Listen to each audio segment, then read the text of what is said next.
Members, I rise today in opposition to this bill, but I do so with a heavy heart. I appreciate the sentiments of my seatmate. I understand the unintended consequences of what is going on, where you have people who are brought here through no will of their own. And I've met with a number of these students. I met with them in my office. I met one of them actually in the higher ed committee the other day, who was elected president of his class at Cal State University, Fresno. Very, very impressive. Some of the best and brightest.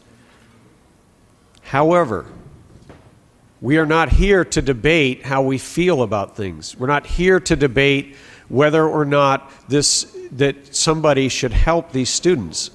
I wouldn't be opposed to people getting out their checkbooks and paying for their college education. Right now, they are enabled to go to our colleges. They're able to go there with in-state tuition. They're not charged the out-of-state tuition.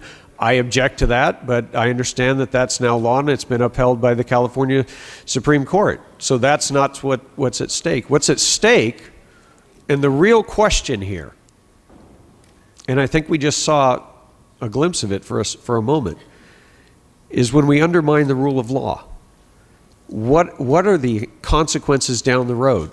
It's not about these deserving students who are sitting here in the gallery who everybody believes should have a better life. That's not the question.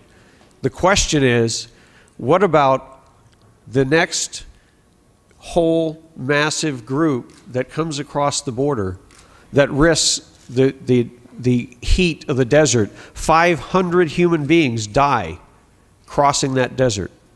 I've been out there. I've seen them. I've rescued some. It is a horrific thing when we create an incentive for more people to come here. And you know what? If I were a father in a war-torn country to the south of us, and I couldn't feed my children, and I had no way to pay for their education, I'd be tempted to come here. I mean, now if we open up financial aid to those students that will eventually be paid for by the California taxpayer, what it's actually would be irresponsible of that father not to leave his home country and come here if that's what we're going to do. I think we absolutely must look at the implications of our decision here today. We can't just say, I want to do this because I feel compassion. We have to say to ourselves, what will this law ultimately do? And I say to you that this law will undermine the rule of law.